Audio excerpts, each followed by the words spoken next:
Hello everyone, BLB here, and welcome to another episode of Survive and Thrive. I think we're up to 13? 13? 14? I don't know. I don't know. Uh, anyway, well, I got some progress to catch you up on. So for starters, I've started working in some details to our village here. Started putting stairs in places where paths go up or down a block, so that way I'm not jumping everywhere I go. I put in a little water feature here, which I'm kind of considering switching up a little bit. I kind of like the look of how it's like flowing into a flat block, and I didn't really want a lot of spots for villagers to bounce in forever because it gets annoying, especially if you like game with a headset on.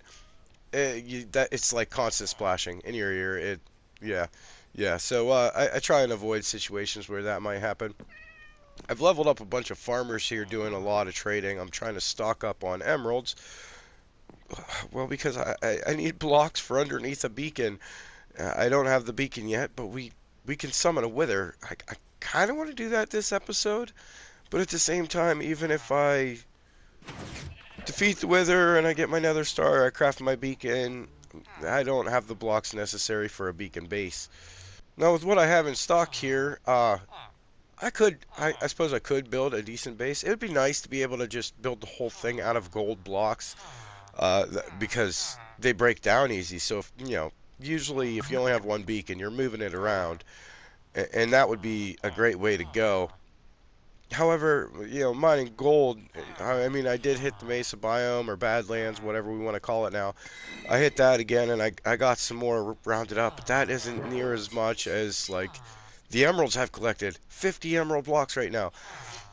And I think I need like 84 or something to build the beacon base, a full-size one. I'm not sure, but I've been kind of focused on the emeralds because I have an unlimited source of them. I just have to keep, farming more crops or doing a lot more AFK fishing and then a lot more trading with all the different villagers. So, like, I can keep them coming in. It's just been sort of a slow process this far. Also, I had modified the melon and pumpkin farm we built in the last episode. You probably noticed it already. The spider webs in here. Well, my theory was they would help prevent loss. Uh, well, I mean, they probably do a little bit, actually. But the idea is instead of the melons just getting pushed out, some of them were even like popping out over this wall and everything. So they'll get pushed into this cobweb, and then that would line them up directly with the block below them, and they'll slowly drift down through that cobweb. But once they hit the water, they still get washed down into the hoppers, same as they did before. Um, so I'm not like I was getting some melons on the sides here, and like I said, they were popping out in the walkway here, but now none of them come out, but there are still some getting caught on the blocks behind. So I mean, still not entirely lossless.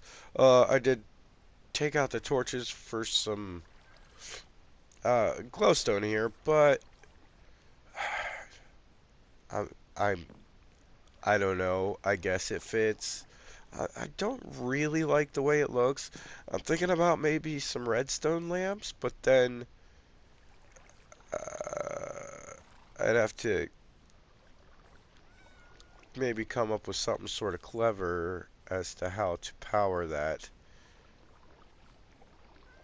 Because you'd be able to see if I just like put a torch underneath it or something, you'd see that gap right there.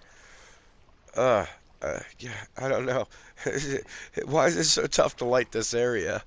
Oh yeah, remember the ice farm we started in the last episode? Well, I added a few more panels to that. Um, it's gonna get bigger, I think. Like this glacier biome is huge.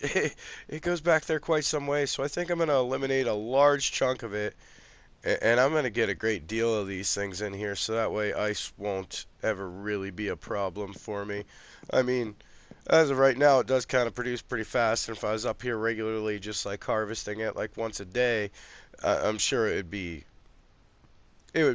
be sufficient. But it'd be nice to just come up here and be able to fill up like a shulker box in one trip around, or at least get around, and by the time you're done, the first one's frozen over again, or whatever it may be.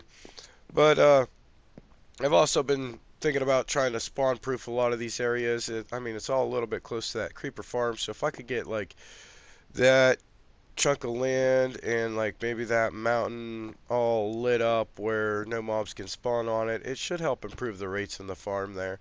Before I go lighting up entire continents, I decided, maybe I should just buckle down and focus on this beacon. So like I said, I've been trading with villagers for emeralds in order to get all the blocks necessary for the base. And well, I started running out of the melons and pumpkins that this farm was producing. So I had to resort to something just a little bit more industrial. And by more industrial, I'm talking about these things right here. These are actually zero-tick melon and pumpkin farms.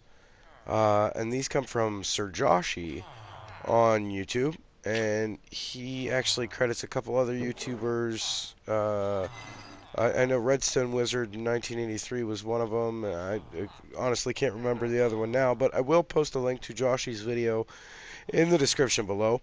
And I'll just give you a little demonstration here. You see I just planted those pumpkin seeds. I'm going to throw that switch. Watch how fast this thing grows.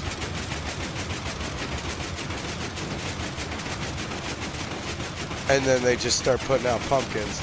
I already had some more in here before I had to replant because they grew off to the side. I had it turned off a little bit. But I'm going to let these stock up, get a whole bunch of emeralds, do a whole bunch of trading, and I'm betting I can get all the blocks I need. See, now I have quite a few more emerald blocks, and I do believe this is more than enough to build a full-size beacon base. And I even went a little bit further and got myself some golden carrots on stock. So, I can retire the steak for now, and this could be my main food source pretty much from here on out. So next I'm going to fight the Wither. Well, technically I already did, since I'm recording this clip after that fight took place. And I just wanted to warn you, it's painful to watch. I made some horrible mistakes with this fight. Also, I mean, a lot of the footage was really dark because I'm down in a dark cave fighting this Wither, and so I ended up cutting a lot of it out because you really couldn't see what was going on anyway. But I'm sure you can get the gist of what went on with these next few clips. Okay, so I've come down here to my mines and just came to the end of one of my longer branch shafts here. And I dug out a little room and I built our little T-shape out of soul sand. And this is probably a really bad idea. I'm very nervous. Probably one of my biggest concerns is that bow's kind of weak. I probably should have repaired it before I did this. It should last. It should last. But here goes nothing.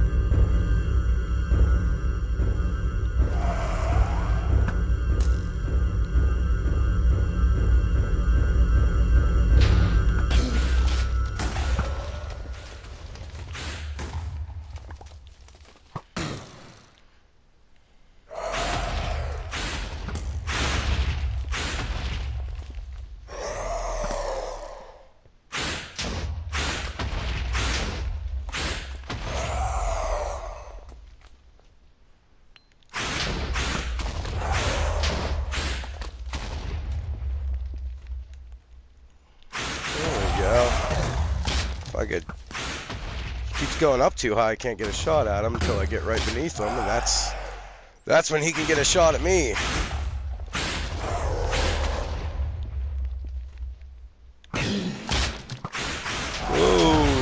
Whoa. I don't like this. Where are you going, buddy? I was kind of hoping you'd more chase me down that hallway. Seems to be getting stuck on stupid blocks. Oh, that's bad. That's bad. Okay. Oh, that's bad. Oh, that's very bad.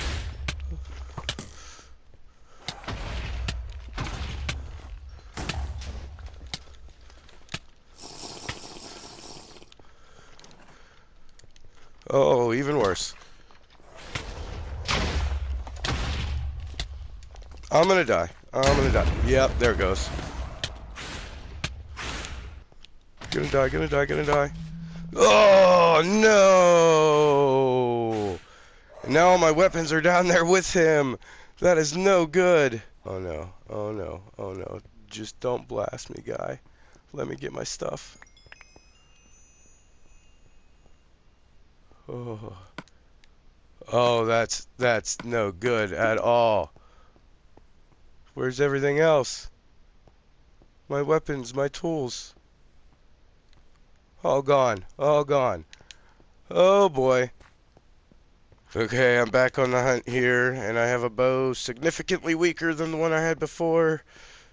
And it looks like our wither has been joined by a bunch of other mobs since we left the area.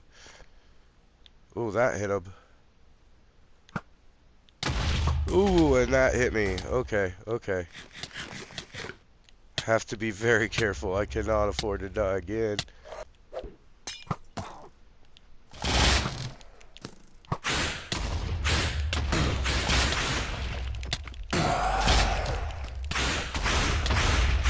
Definitely gonna die. Definitely gonna die. Can't see where I'm going or what I'm doing. Gonna die. Oh, no. Oh, yeah. All the gear's gone. Oh, that's no good. Okay, going back in. Severely underarmed. I'm running out of backup gear. I gotta get him killed, though. I mean, I guess it's getting close. I don't know how well a trident's gonna do against this thing. Oh no, he found a ravine, and now he's headed back that direction. Abandoning our cave here. You stay back.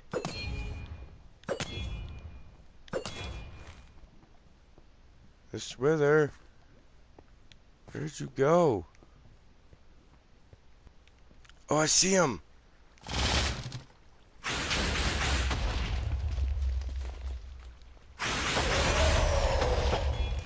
That's not doing anything.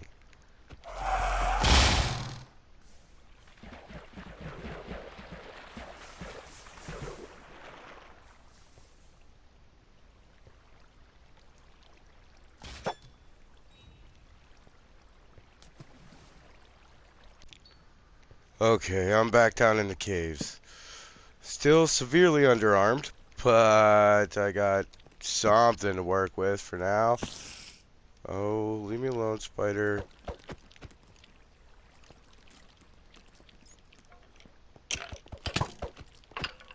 I'm gonna have quite the mind to explore when this is all said and done.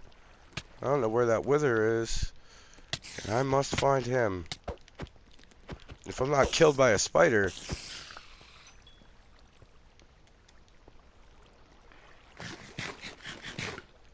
it's almost dead. So if I could just get in there and whack him a couple times with a sword, I don't know. Maybe I'll achieve something. Slime. That's a good sign. I mean, slime chunk in this area. I like that. Where'd the wither go? Did it die somehow? Did it die and I lost it? I no longer have the health bar on my screen. Oh no. All of this was for nothing?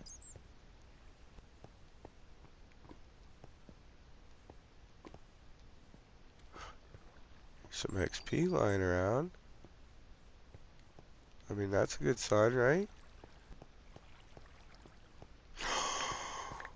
Da da da da! I didn't kill the wither, but I got the nether star! Oh my god!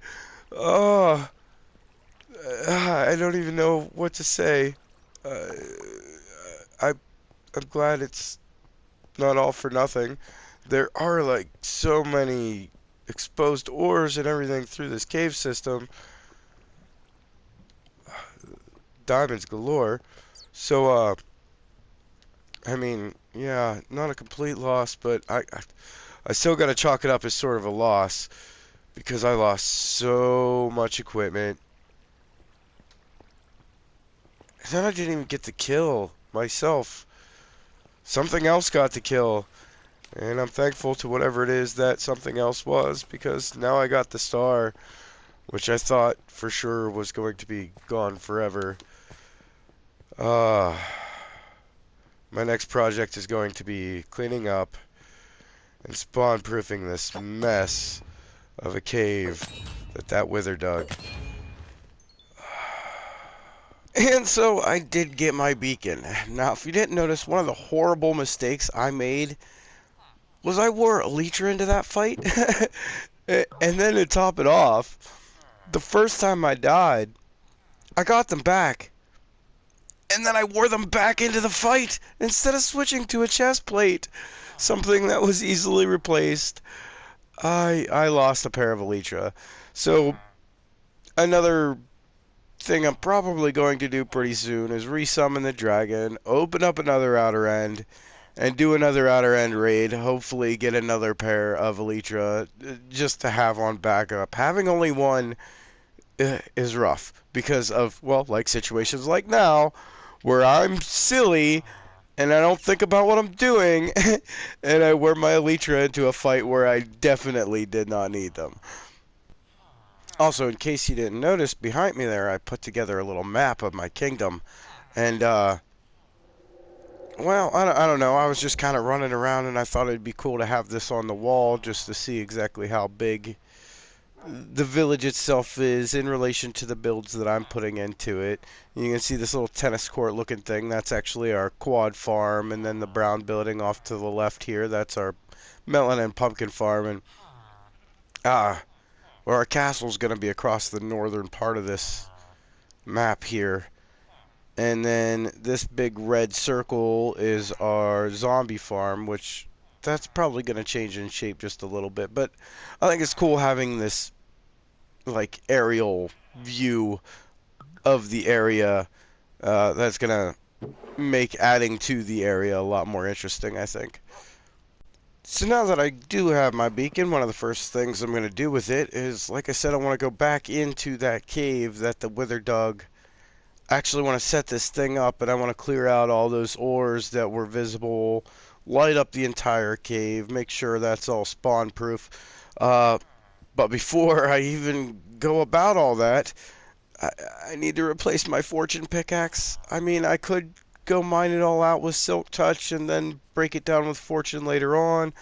Uh, I suppose that is an option, but I'm gonna need a fortune pickaxe anyways, and right now I'm kind of having trouble getting that because I don't have a fortune villager, and the villagers aren't switching trades as fast as they were before for some reason. Like, I don't know. I'm afraid to switch my mending villager, and the other one, the one that I don't mind switching up, he doesn't seem to want to change very quickly. So it's been kind of a pain. But leveling is also an important part of that, and so I've been spending a lot of time in the mob farm. I set up a little enchanting station in there, so that way I could maybe enchant some books and get fortune on a pickaxe somehow. Might have to craft another pickaxe just to play around with that. Uh, you can see I got all the necessary bookshelves. That's nice and easy when you got, a couple villagers to trade with. But I'm gonna get back to the leveling here, try and replace all that gear, and then get back down into that cave. Well, as you can see here, I got the beacon set up, and then I realized I wasn't even planning for a full-sized beacon. I still need another layer of emerald blocks beneath this. So, oh, yeah. Yeah, I got some more grinding to do. And unfortunately, I am all out of time with this episode. But I at least wanted to show you that the beacon was up. I do have haste 1, not really helpful. But once I get haste 2 in this area, I'm going to open it all up quite a bit. Plus, like I said, get back into that cave where I fought the wither and harvest all those ores. Anyway, I hope the sound quality was okay with this. I'm working with a new mic. I know some of the clips sounded a little bit high in volume. I'm hoping I can work out all the details on that. But I did want to say, if you enjoyed this episode, please remember to hit that like button. And if you're interested in seeing more from me, considering that subscribe button. I'd want to thank each and every one of you for watching and wish you all a wonderful day.